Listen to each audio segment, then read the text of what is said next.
Hi, my name is Mark and today I want to tell you about the great library by Vital Lacerda.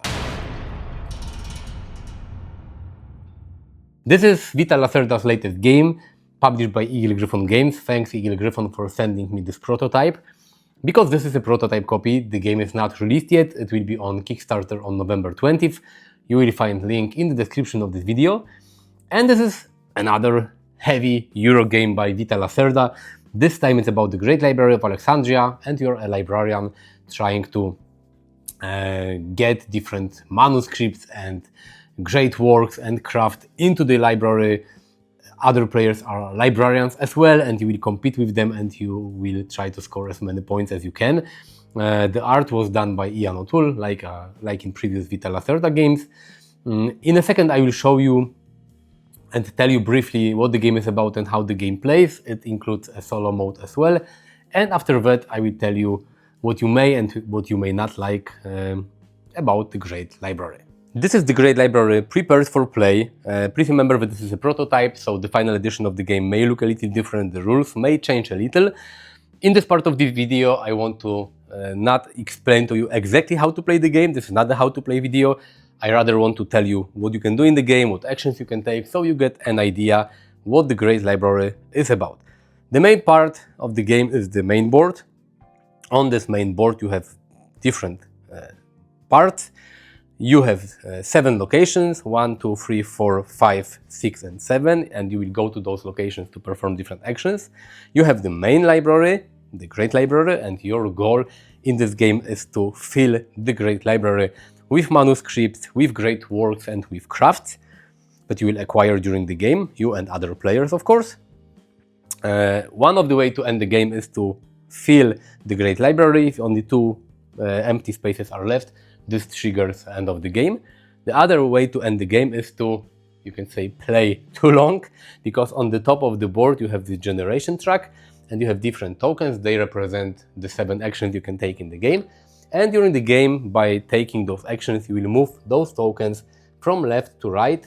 So this track will slowly progress. It will reach the first event, the second event, and if it reaches the second event, the game ends. So there is not a fixed number of rounds and fixed number of actions. Rather, you can end the game by either filling the Great Library or by progressing the generation track to the right side of the board. The main board is not the only board you will have in the game, because each player has got a player board, of course. This is your main area where you will perform your different things. You will store your resources here, you will store different manuscripts that you will acquire during the game.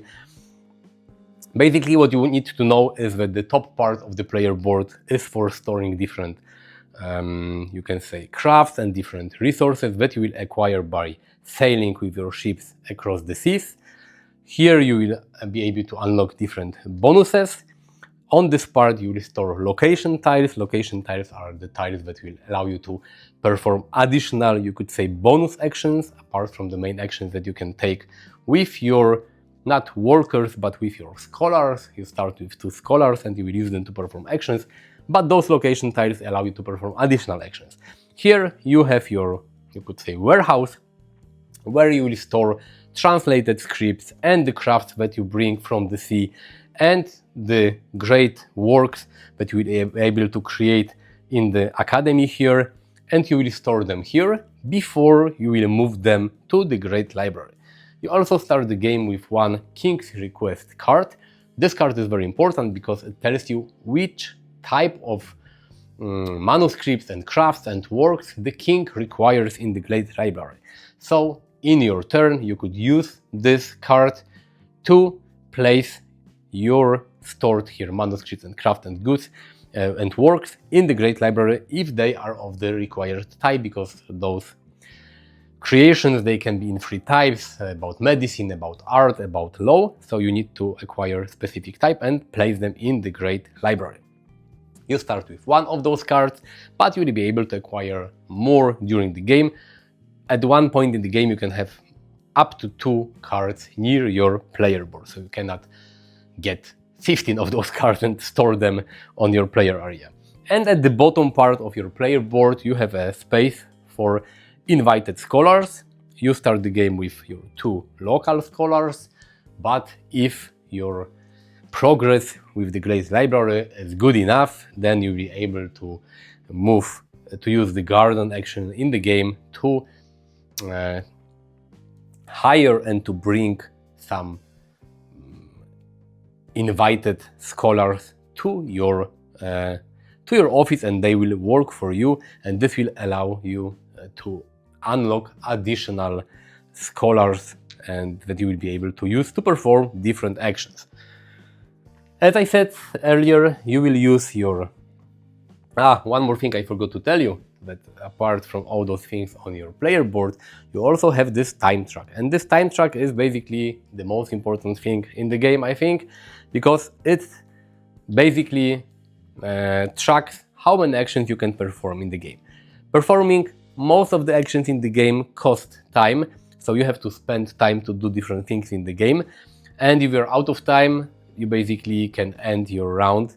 There are some other ways to perform actions without spending time, but basically you need time to do most of the things in the game. So if you have no time, you cannot do anything in the round. You will be able to acquire more time in the game, but time is very important. So each round you will not perform a fixed number of actions, but the actions you will perform depend on the number of time you have. Of course, time is not the only resource, because you have more resources in the game. We have 5 additional resources. This is King's Grace, and this is basically a wild resource that you can use instead of any others. This is ink, this is silver, this is papyrus, and the last one is research token, and they are used during the game to perform different things in the game. You will be able to require them as bonuses, but also by sailing to different locations and by acquiring those crates and those resources from different ports in the game. And you start the game by placing your scholars, you and other players, below different actions. They have limited number of spaces, and then you will use those scholars to perform the action. This is one way to perform actions, to use your scholars, either the local ones or the one that you invited during the game. The other way to perform actions is to spend those dice that are on the right side of the board. You have each action depicted here, and there is a die near each of the actions, and you can use this die and pay this number of time to perform one of the actions, because sometimes there are not enough spaces for your scholars here, or you may want to perform some additional actions and you have only 2 scholars, each player has got 2 scholars, so you may want to perform more actions, so you can spend time to get those actions by paying the number of time on those dice. Those dice are rolled at the start of each round, so this is, you could say, the only random element in the game. The last way to perform actions is by spending those location tokens. You will acquire them during the game, and they allow you to perform additional actions as well without spending your valuable scholars. So, as I said earlier, 7 different locations in the game. I will quickly tell you what they are and what you can do. The top one is navigation. You will use your ship to sail to different ports. In those ports you can acquire resources, you can perform additional actions, you can get crafts. Those are the crafts that you gather around the world, and you can bring them back and put in the Great Library. You can also find those translation stones, and those translation stones are required to create the great works in the academy here. So you sail with your ship, you place different goods on your player board, and then you have to go back to Alexandria to unload everything. The second action in the game is harbor. In the harbor you can spend those captain tokens that you have on your player board. You will place them here and pay specific resources depicted on the spots, and this allows you to unlock more cargo space on your ships to bring even more crates back and bring even more crafts back to your player board. So this is harbor. The third location, palace, is very simple. Here in the palace you can acquire additional King's Request cards. Those are the cards that are required to use to place different things into the Great Library. So there are different types of cards. When you go here, you can get those cards. Fourth action in the game is school. School is at the bottom of the board. You use school to train different scribes. You start with one scribe. He's not very clever. His knowledge is 1, but you can pay time to train your scribes, but also you can get additional scribes. You will use the dice, and you will put those dice, you will increase those dice value to teach those scribes so they can become more clever, because you will need the scribes of a specific type later to translate manuscripts. And translating manuscripts happens in scriptorium. This is the area number 5. You will use the scribes that are at school with your dice on them. You will put them into the scriptorium, and you will be able to pay time and use the knowledge of your scribes to translate different manuscripts. They require a specific number of knowledge and specific type of scribes, but then they will give you those victory points depicted here, and when you translate them, you will place them on your player board, and then you will be able to use those king request cards to place them into the Great Library. So this is the scriptorium. The 6th area here is garden. In the garden, you will be able to attract and invite scholars into your player board to unlock those invited scholar meeples, and those meeples will allow you to either perform additional actions, or you can place them in different areas here or like here to pay less time for performing different actions. So if you have enough stuff with your tokens in the Great Library, then you can try to convince those scholars to work with you. They are attracted by your progress with the Great Library, and if you pay time and resources, you can bring them into your player board to unlock additional scholars. And the last area here is the academy.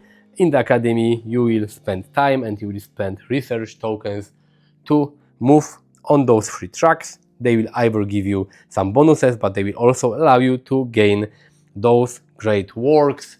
You also need those translation stones that you acquire by sailing, by navigation action. Then you can take them, you can put them on your player board, score additional points, and then again put them into the Great Library. So those are the 7 actions. This academy also allows you to get those Pinax, how do I call it? Yeah, Pinax tiles. Those tiles will give you points at the end of the game if you manage to place different manuscripts and works and crafts in the Great Library in the patterns depicted on the Pinax tiles that you have acquired during the game. You start with 1, but then you will be able to get more during the game. The last thing, apart from taking actions that you can do in your turn, is to use the King's Request cards to place different elements in the library, and you basically do it by taking different manuscripts from your player board with your tokens here. You will place them into the Great Library, you will acquire the bonuses shown here. Also, if you manage to place them adjacent to the other types depicted on the main librarian that is located near the Great Library, then you will get additional victory points. So you don't always put them randomly in the Great Library, but you have to think about the main librarian and you have to think about the Pinax tiles that you have acquired during the game. When the game ends, either by triggering the second event or by filling the Great Library, the game ends. You will get most of the, or not most, but a lot of the points during the game, but by translating manuscripts, by getting crafts and by getting great works. But at the end of the game, you'll get additional points from those Pinax tiles. They will give you additional points. You will get additional points from the resources that you have left, and the player with most victory points wins the game. So this is how you play multiplayer. If it goes for solo, I don't have the solo components printed because This is still a work in progress. I have them in the PDF and I have printed on my home printer in a low quality, so I'm not showing them to you. Basically, you play against Zatikos, and Zatikos is a bot. It's not very easy to use, but also not overcomplicated. The rules for solo, they are 12 pages long, but in a smaller format. Basically, Zatikos is using his own board.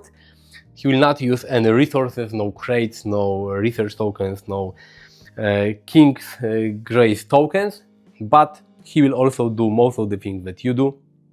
He will have a ship, he will sail, he will go to harbor, to the Great Library, to the school, he will translate manuscripts. At the start of each turn of the bot, he uses a special deck of action cards. He will reveal the cards, and the card will tell you either if he uses one of those dice here, or maybe the bot will use one of the location tiles that he's got, or the bot sometimes may use one of the actions of one of the scribes that are below one of the tokens at the top. So basically he's using two decks of cards, one is action deck and one is a generation deck. He will try to score points. There are 4 difficulty levels, so this is not overcomplicated. I remember that in one of the previous games, I think Inventions, also by Vital Lacerda, you had to use 2 bots, if I'm not mistaken. Luckily here is only 1 bot with basically deck of action cards that you reveal each turn and you perform the action shown there. Of course, he performed those actions a little differently because he doesn't spend resources, doesn't gather resources, but basically the bot is doing the same things that you do. And this is how you play the Great Library. Let me tell you what I think about this game. Now you have an idea what the game is about, and what can I tell you about the game. This is a heavy, complex Euro game by Vital Lacerda, so something you could expect by looking at the box probably and by looking at the board. I've read on Boarding Geek that this is definitely not the most heavy Lacerda game, and I can agree, but it is also not the lightest one. The previous one, Speakeasy, in my opinion, was lighter in terms of rules and gameplay. But what I like about this game, I like that the game is really well designed, and this is no surprise because this is Vital Lacerda. But the rules are quite intuitive. Not at first, because when you first read the rules, and when I read the rules I didn't have the game with me. I read the rules 2 times and I wasn't sure what I'm reading about, because this is one of those games that you need to set it up on the table, you need to take the components into your hand, the tiles, the cards, everything, and then when you learn read the rule book, everything becomes clear. So this is not the easiest maybe game to learn and to teach other people. But when you start playing the game, everything makes sense. And I think mostly because of the theme and the, you can say, story of this game, because you are a librarian in the Great Library of Alexandria, you need to gather manuscripts and craft and create works, and you sail and you bring different things from your travels back to Alexandria. It all makes sense. So if you explain to someone what the game is about and what you basically do in the game, you go to schools with your scholars, you teach them, you translate something, you make some research. It makes kind of sense, and you could imagine the gameplay when someone tells you about this game. For example, for me, the most complex games to learn by Vital Lacerda was Weather Machine, because the theme and the actions were quite abstract, and it was for me more difficult to remember what I have to do in the game and what actions influence other actions. Here it's much more intuitive. I really like the art by Ian O'Toole. I like the games that he illustrates very much. At first, when you look at the board, it seems a little cramped and you can think that it's a little chaotic because you have a lot of cards and tokens and everything.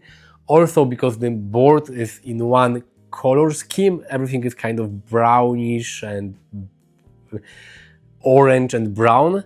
But when you start playing the game, it all makes sense. The different locations are divided. They look like different houses in Alexandria, so it makes sense. I really like the art. I really like the fact that the game is quite quick to play, not the whole game, because when I played with 4 players, it took us about 4 hours to set up the game, to explain the rules and to play the full game. But I mean, the actions are quite quick, and each player's turn is very quick. You have 7 different actions basically, or you can fulfill the King's Request card, but you place your scholar, you perform the actions, and that's it. So you don't have to wait a lot for your turns. There are some small combos in here, like navigation. You can save to a location. This location allows you to perform another action, but it's not a game where one action triggers a combo with other actions and then you get 3 more actions and other players have to wait and wait and wait and wait. No, it's quite quick here. I like the fact that you don't have a fixed number of rounds and you don't have a fixed number of turns, because of course it's a Euro game, but not everything in this game can be, you could say, calculated. For some people it may be a con.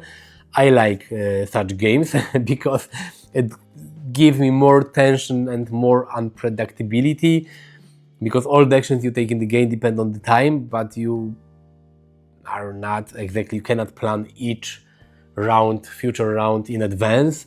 The cost of the additional actions that you can take by spending time with the dice is also quite random, because you roll those dice and you never know which action will cost how much time. So mostly it's a Euro game where you can calculate a lot of things, but there are some unpredictable things in the game that I like a lot. The solo mode is done really well. I think it's not the easiest maybe solo mode to use. I think Galleries was more easy to play solo, because you have an automa with an action deck and the automa performs different actions, but still it's not a too complex one. You have only one bot, you don't have to use 2 bots to perform actions, and the bot is using an action deck. You take a card, you perform the action. You have to check the rulebook how the automa performs each action, but it's not too complicated. You have 4 different difficulty levels, so it's pretty well designed. Other things that you may not like in this game, I think that if you don't like heavy Euro games by Vital Lacerda, then probably you will not like this one as well, because he's got his style, and each time I play his game, I have a feeling, yeah, this is a game by Vital Lacerda. So if you don't like heavy Euro games by Vital Lacerda, I think this may be not for you. Maybe if you love the theme, the Great Library of Alexandria and the Ancient Egypt, then you may be interested in it, but you need to like heavy Euro games and to play the game. The board is quite big. I think it's 1 meter long, so you need quite a big table to play the game. When you add a player board for each player, this game takes a lot of space on the table. Yeah, it's quite complex. I would say that I'm not a huge fan of teaching this game to people. I like playing this game a lot, but if I have to teach the game, there's a lot to explain, like different actions, how you perform different actions, and the time and the dice and everything. So it's not the easiest game to, I would say, to teach to people. But other thing I forgot to tell you, other thing that I like about this game also is the fact that even though each time you play the game, you basically do the same thing, like you try to complete the Library of Alexandria and fill it with different manuscripts and stuff, other stuff. There are still different ways to do it, and after playing the game, I have a feeling that I might have played it a little differently, maybe focus more on the navigation, or maybe focus more on the research track. So I don't have this feeling that each time I will play the game, I will do exactly the same things. And for me, this is a great advantage of a Euro game, where I think that each time I play the game, I can try different strategy. The worst thing about a big Euro game for me is that after playing it once, I know that every time I play the game, I will do exactly the same things over and over again. Luckily, the Great Library is not a game like this. I have a feeling that I can try different strategies and still have fun with this game. Can I recommend this game for you? Definitely yes. If you like complex, heavy Euro games, then definitely try the Great Library. If you are a fan of Vital Lacerda, I don't have to advertise the game for you, because you will probably get this game on Kickstarter. But this is a really fun, really well designed and good looking, heavy, crunchy Euro game. Let me know in the comments if you plan to back the Great Library. Let me know what is your favorite Vital Lacerda game. Click the like button, subscribe to my channel. Let me know in the comment which Lacerda game is your favorite. Check out the Kickstarter for this game. You will find link in the description as well. Thanks for watching. See you next time. Bye.